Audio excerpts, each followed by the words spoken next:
Тағы да қош келдіңіз біздің бағдарламамызға.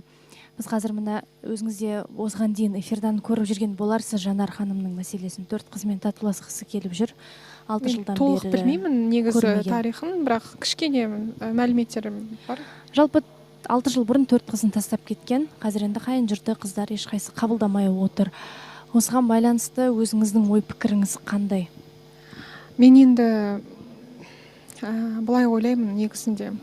Әйел адам қисық қабырғадан жаратылған дейді ғой. Сондықтан ер адам сол қисық қабырғаның сондай қисық істеріне кешіріммен қарау керек. Жаңағы ер адам өзінің ірі үлкендігін көрсетіп, үлкен дәрежесін көрсетіп, ондай майда қылықтарын әйел адам кешіре білу керек деп ойлаймын. Және де ол қанша бала шешесіне көңілі қалып, қазір олар өкпелі болып отыр, мен ол балаларды түсінемін. Өкпелілер қара қазандай болып отырған шығар, бірақ ол бәрібірде ана балаға керек деп ойлаймын. Олар бәрібір мұқтаж, ананы ешкім алмастыра алмайды. Бәріміз де анадан жаратылғанбыз, батыр да, ғалым да бәрі анадан туған ғой. Және де ол тек қана дүниеге келгені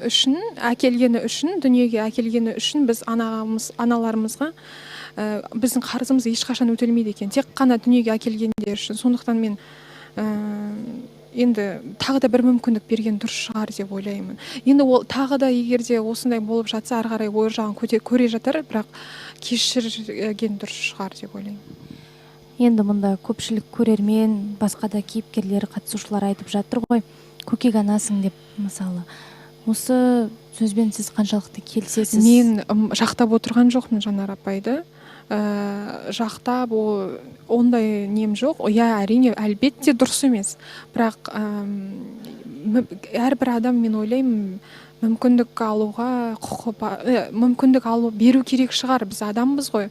Біз бұл жерде отырған жазалайтын бір сот процесі болып жатқан. Енді адамгершілікке салу керек деп ойлаймын.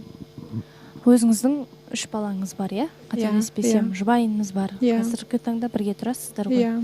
Иә. Енді Құдай сақтасын, бірақ егер бұл кісінің үйінен кетіп қалу себебі жаңағы атам ұрды дейді, күйеуім ұрып соқты дейді, мысалы, сондай жағдайлар сіздердің өзіңіздің отбасыңызда болып тұра ма? Жоқ, ондай жағдай болған жоқ, Құдайға шүкір, бірақ мен ойлаймын, егер де ондай жағдай болса, ондай жерден жаңағы өзін өзі қорғай алмаса, әйел қорланса, ол жерде қалмау керек деп ойлаймын. Енді менің пікірмен келіспейтіндер болатын шығар, бірақ ондай жанжалды, ұрыс-керісті, орысша айтқанда нервотрепканы бала көріп өспеу керек. Бала бақытты болып өсу керек, бақытты болып өсу үшін ана бақытты болу керек деп ойлаймын. Ең бірінші ана бақытты болса, баласы да күліп жүрген анасын көріп бақытты болады деп ойлаймын.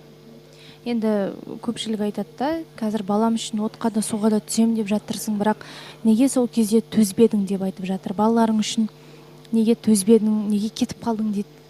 Демек, сіздің ойыңызша ол кісінің кетіп қалғаны дұрыс болды. Менің ойымша балаларын тастамау керек еді. Балаларын әйтеуір алып кетсе, ары қарай білмеймін, Алла өзі қолдап бір нәрсесі болар ма еді, бірақ ана ешқашан тіпті жануардың өзі де, айуанның өзі де баласын тастамайды ғой. Біз оған қарағанда санасы бар адамзатпыз ғой.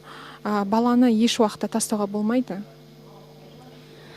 Қазір енді қалай ойлайсыз? Жанарды көпшілік қаралап жатыр да, шыны керек. Өзінен қате, өзі тастап кетті. Біреулер сол керек, оған бермеңдер баланы деген сияқты пікірлер де айтылып жатыр.